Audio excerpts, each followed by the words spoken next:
Hello everyone, welcome back to my channel unique recipes by Jasmine. আজকে আমি আপনাদেরকে তৈরি করে দেখাবো চিজ পাস্তা, তাও আবার গ্যাসের চুলায়, ওভেন ছাড়াই। তাহলে চলুন আর দেরি না করে রেস্টুরেন্টের মতো স্বাদের চিজ পাস্তা কীভাবে ঘরে খুব সহজেই তৈরি করা যায় সেটা দেখে আসি। প্রথমেই পাস্তাগুলো সিদ্ধ করার জন্য আমি নিয়ে নিয়েছি একটি প্যান এবং প্যানের ভিতরে দিয়ে দেব 4 কাপ পরিমাণ পানি।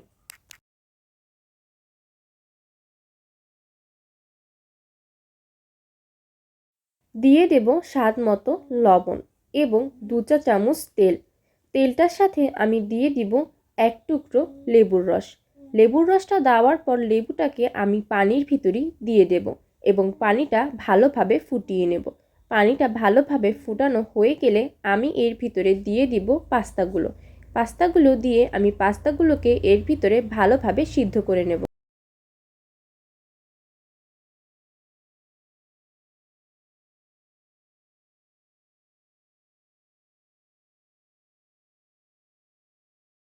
পাস্তাগুলো সিদ্ধ হয়ে গেছে। পাস্তাগুলো সিদ্ধ হয়ে যাওয়ার পর পাস্তাগুলোকে আমি একটি ঝাঁকড়ার ভিতরে ঢেলে নেব এবং পানিগুলো ভালোভাবে ঝরিয়ে নেব। পানি ঝরানো হয়ে গেলে চিজ পাস্তা রান্না করার জন্য আমি প্রথমেই নিয়ে নিব একটি প্যান এবং এর ভিতরে দিয়ে দিব 1 টেবিল চামচ তেল। তেলটা গরম হয়ে গেলে তেলের ভিতরে দিয়ে দিব কেটে রাখা মুরগির মাংস। মুরগির মাংসের ভিতরে দিয়ে দিব স্বাদ মতো লবণ।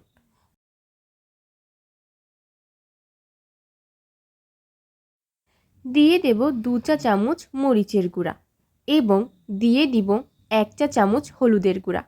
হলুদের গুঁড়া আর মরিচের গুঁড়াটা দেওয়ার পর মুরগির মাংসের সাথে আমি হলুদ মরিচ লবণটাকে ভালোভাবে মিশিয়ে নেব এবং মুরগির মাংসটাকে 2 মিনিট আমি চুলার উপরে ভেজে নেব।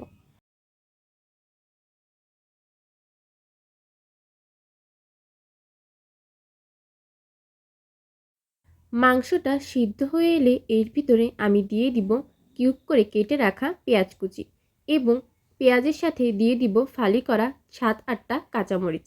কাঁচামরিচ আর পেঁয়াজটা দেওয়ার পর মাংসের সাথে আমি পেঁয়াজ আর কাঁচামরিচটাকে ভালোভাবে নেড়ে চেড়ে মিশিয়ে নেব।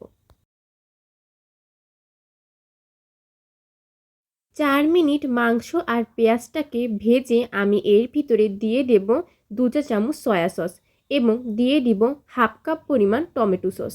টমেটো সস আর সয়া সসটা দেওয়ার পর মাংসের সাথে আমি সসগুলোকে ভালোভাবে মিশিয়ে নেব। মেশানো হয়ে গেলে আমি এর ভিতরে দিয়ে দেব সিদ্ধ করে রাখা পাস্তাগুলো দিয়ে আমি পাস্তাগুলোর সাথে মশলাগুলোকে ভালোভাবে মিশিয়ে নেব।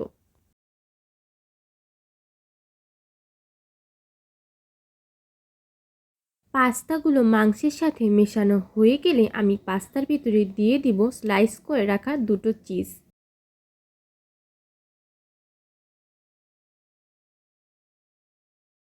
এরপর আমি এর ভিতরে দিয়ে দিচ্ছি মোজারেলা চিজ।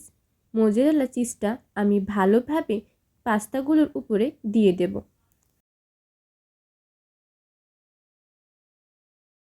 চিজগুলো দেওয়া হয়ে গেলে আমি এর উপরে দিয়ে দিব ধনিয়া কুচি। ধনিয়া কুচিটা দেওয়ার পর আমি একটি ঢাকনার সাহায্যে চিজ পাস্তাটাকে 30 মিনিটের জন্য ঢেকে রেখে দেব এবং অবশ্যই চুলার আঁচটা লোতে রাখতে হবে।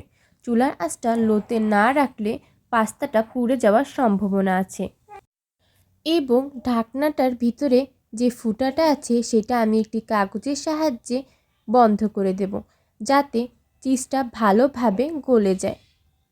তৈরি হয়ে গেছে চিজ পাস্তা। এখন আমি পাস্তাটাকে পরিবেশন করে নেব।